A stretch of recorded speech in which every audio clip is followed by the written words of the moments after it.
नमस्कार विद्यार्थियों।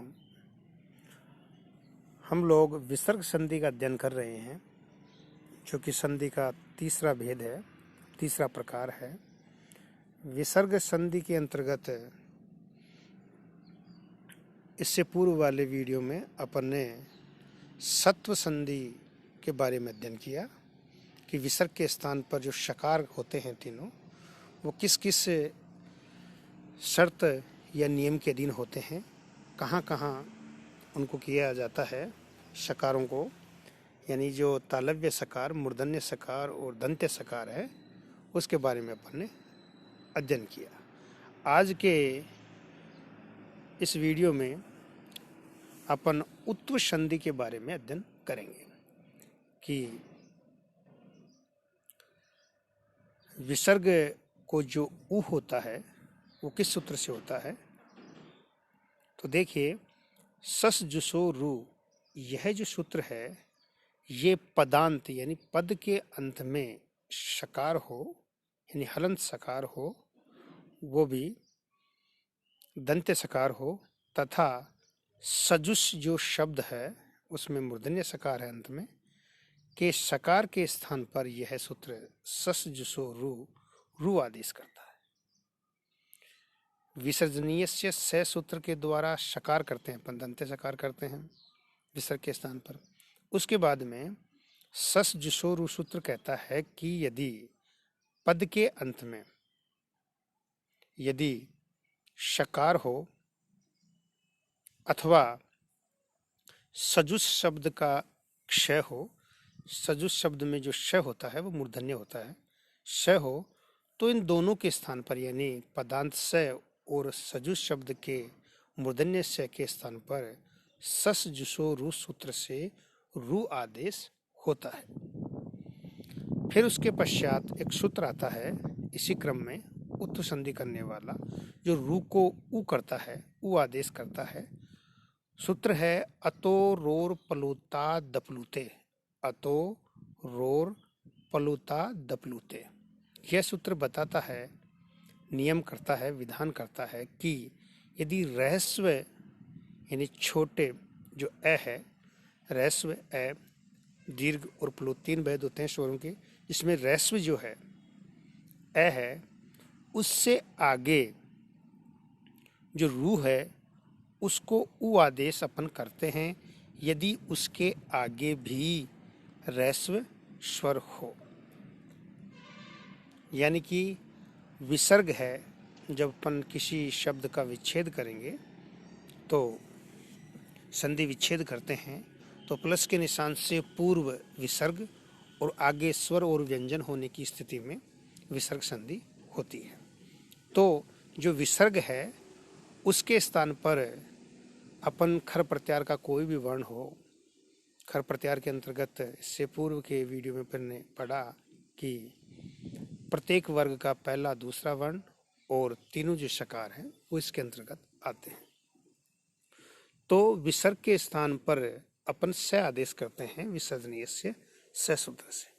स आदेश होने पर जो रूप बना, जो अपन इसका उदाहरण में देखते हैं, जैसे शिवो अर्चय उदाहरण है, तो उसको देखें तो शिवस प्लस अर्चय है, विसर्ग के स्थान पर स कर दिया, किस सूत्र से, विसर्जनीय से। तो शिव है प्लस अर्चय, इस स्थिति में विसर्ग के स्थान पर अपन ने स आदेश कर दिया तो शब्द बना शिवस प्लस अर्च्य। अब सस जुसोरु यहाँ सूत्र आएगा। ये सूत्र कहता है कि पदांत, तो शिव जो पद है इसके अंत में क्या है, स है, तो यहाँ स जो है, जो दंत्य सकार है वो पदांत स हो गया, उसके आगे अर्च्य का अ है, तो सस जुसोरु सूत्र से स के स्थान पर, पदांत स के स्थान पर रु आदेश हो गया। इसके पश्चात सूत्र आएगा अतो रोर पलुता दपलुते। यह सूत्र कहता है कि यदि रैस्व आकार से आगे रू है और रू से आगे यदि रैस्व आकार है तो रू के स्थान पर उ आदेश करता है। तो देखिए शिवस प्लस अर्च्य, तो सस जुसो रू से अपन ने स के स्थान पर रू कर दिया, तो बना सी व रू प्लस अर्च्य। अब यहाँ पर शिव के व में अ है, रस्व अ है, उसके आगे क्या है, रू है, और रू के आगे भी रस्व अर्च्य का रस्व अ है, तो अतोर और प्लुता दप्लुते सूत्र से यहाँ पर रू के स्थान पर उ आदेश हो जाएगा। तो स्थिति बनेगी शिव रू के स्थान पर उ अर्च्य। अब यह स्थिति बनने पर यहाँ पर सूत्र काम करेगा, गुण विधायक जो सूत्र है, स्वसंधि का भेद जो गुण है, वो आदगुण सूत्र यहाँ काम करेगा, क्योंकि यहाँ शिव के व में अ है अंत में, और उसके पश्चात उसके बाद में क्या है, उ है। तो अ और उ इन दोनों वर्णों को हटाकर इन दोनों वर्णों के स्थान पर आदगुण सूत्र से ओ एक आदेश करेंगे, एक ही आदेश करेंगे।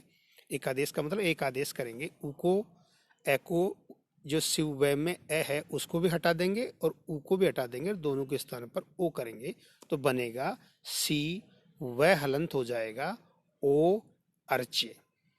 फिर यहाँ पर बनेगा शिवो अर्च्य। जब मिलाएंगे, क्योंकि वह हलंत है, उसके आगे स्वर है, तो हलंत वर्ण से आगे यदि कोई स्वर है तो वह हलंत वर्ण में आके मिल जाता है और उस वर्ण को पूरा कर देता है।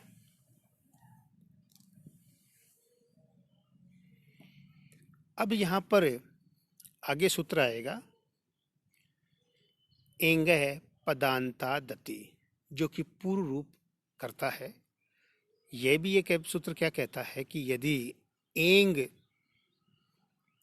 जो वर्ण है ए ओ और उसके आगे ए हो तो वहां पर पूर्व रूप होता है, यानी पूर्व के समान रूप हो जाएगा। तो देखिए अब शिवो वो में ओ है और उसके आगे अर्च्य का ए है, तो ए और ओ, अर्च्य के ए और वो का जो ओ है, इन दोनों के स्थान पर ओ पूर्व रूप का आदेश करेंगे, तो सी वह यहाँ पर अब हलंत हो जाएगा, क्योंकि उसमें से ओ निकल जाएगा और उसके आगे अर्च्य का ए हो जाएगा, ए भी चला जाएगा, तो बन जाएगा शिवोर्च्य। यह रूप सिद्ध होगा। यहाँ पर ये अवग्रह का जो चिन्ह है एस की आकृति का, ये यहाँ पर लगाते हैं, क्योंकि पूर्व रूप में अवग्रह चिन्ह अपन लगाते थे इससे पहले के उदाहरणों में, और जब अपन ने पूर्व रूप संधि पढ़ी थी तो इसके बारे में बताया था कि यह चिन्ह यहाँ पर लगाया जाता है। इसके उदाहरण अपन और भी देख सकते हैं, जैसे क प्लस अपि कोपि बनता है। यहाँ पर वही स्थिति है कि क तो विसर्ग के स्थान पर अपन से आदेश करेंगे, से के पश्चात सस जुसोरु से पदांत, क्योंकि क अपने आप में पद है, क्योंकि क का मतलब संस्कृत में होता है कौन, तो क जो है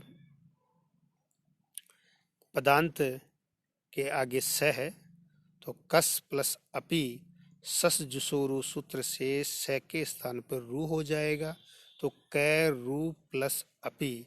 फिर इसके पश्चात अतोरोर प्लुता दप्लुते सूत्र से रू के स्थान पर उ होगा, क्योंकि वो सूत्र क्या कहता है, रैसु वर्ण से आगे, तो कै यहाँ पर रैसु वर्ण है, ठीक है, तो उसके आगे क्या है, रू है, तो रू को उ कर देंगे, क्योंकि आगे भी रैस्व आकार है, अपि का अ है, तो बन जाएगा कै उ अपि। फिर यहाँ पर भी सूत्र आएगा आदगुण है, वह कै में अ है, आगे अतोरोर प्लुता दप्लुते सूत्र से अपन ने उ किया था, उसका उ है, तो कै का अ और आगे उ, ए उ मिलके ओ गुण एक आदेश हो जाएंगे, तो कै हलंत हो जाएगा, आधा रह जाएगा, उसके आगे ओ हो जाएगा, फिर हो जाएगा अपि। फिर उसके बाद में एंगे पदांता दति सूत्र से, जिसे शिवो अर्च्य में किया था, पूर्व रूप कर देंगे, तो बन जाएगा कोपि। रामा प्लस अयम, यहाँ पर वही स्थिति है, रामोयम, स प्लस अपि सोपि, मानुष प्लस अद्य मानुषोद्य, हस्त प्लस अयम हस्तोयम, छात्र प्लस अहम छात्रोहम।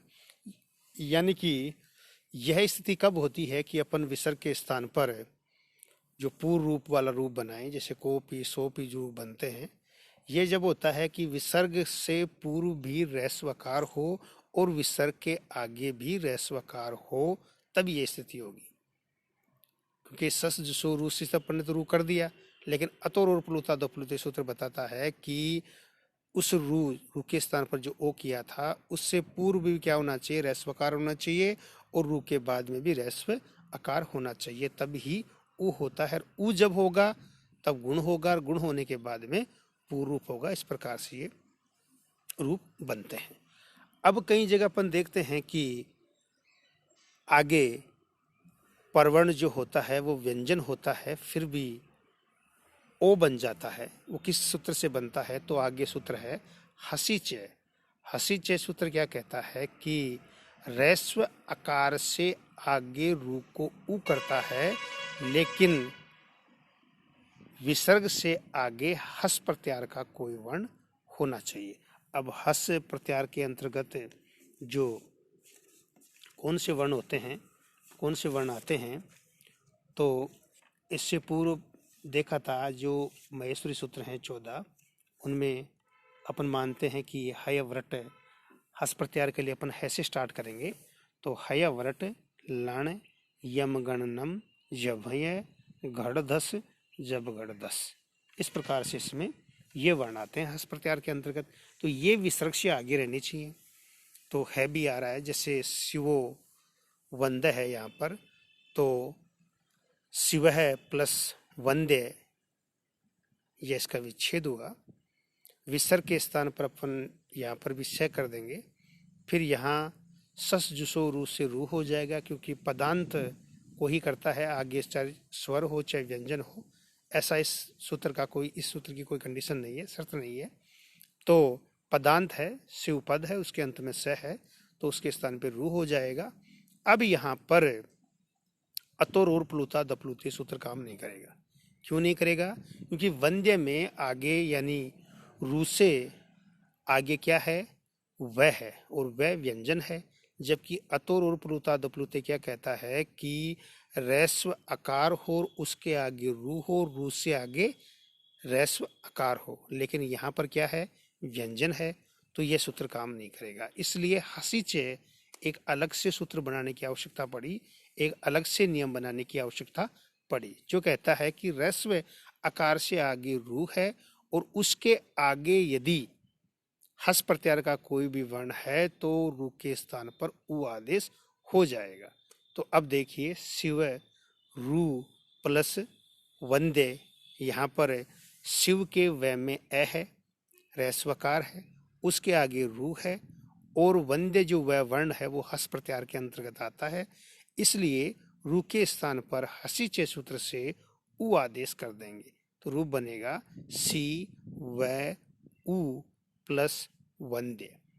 अब यहाँ पर भी गुण होगा, और फिर उसके बाद में यहाँ पूर्व रूप नहीं होगा। क्यों नहीं होगा पूर्व रूप? क्योंकि ओ तो है, लेकिन पूर्व रूप अगर आगे आकार वर्ण हो, ह्रस्वकार हो, तो ही करता है। तो यहाँ पर तो ए है नहीं, अर्चे में तो ए था, यहाँ वंदे में वह है, व्यंजन है, इसलिए यहाँ पर क्या नहीं होगा, पूर्व रूप नहीं होगा, गुण ही होगा।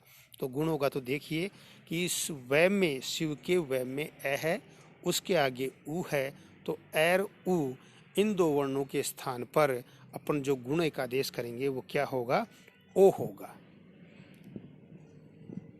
तो बनेगा सी, वह हलंत रह जाएगा क्योंकि वह में से ए निकल जाएगा, हटा लेंगे उसको अपन, उसको हटा के, क्योंकि एर उ इन दोनों को हटा कर ओ किया है अपन ने, तो हलंत हो जाएगा, ओ वर्ण आ जाएगा और वंद्य बन जाएगा। तो मिलाकर अब वह जो है हलंत है और उसके आगे ओ है, तो इन दोनों को जो हलंत वह है उसके आगे स्वर है, तो स्वर हलंत से आगे होने पर पूर्व वाले वर्ण में आके मिल जाता है, तो शिवो वंद्य ये रूप बनता है। इसी प्रकार से और भी अन्य बनते हैं, जैसे बालय हस्ती, उसका अपन बालो हस्ती भी बनाते हैं। गजय गच्छति को गजय गजो गच्छति बनाते हैं। रामय जयति को रामो जयति बनाते हैं।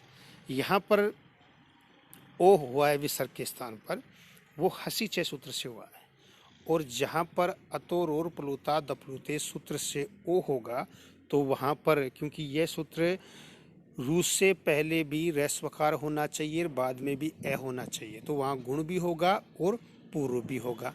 लेकिन हसी चय सूत्र जहाँ लगेगा वो हस प्रत्यार आगे होने पर ही करेगा, और हस प्रत्यार के अंतर्गत स्वर आता नहीं है, ए होता नहीं है, तो वहाँ पर पूर्व रूप एंगय पदांतादति सूत्र से पूर्व रूप नहीं होगा। तो इस प्रकार से उत्तु संधि में अपन ने पढ़ा कि ये दो सूत्र होते हैं, एक तो होता है अतोर और प्लुता दप्लुते, और एक होता है हसी चय सूत्र।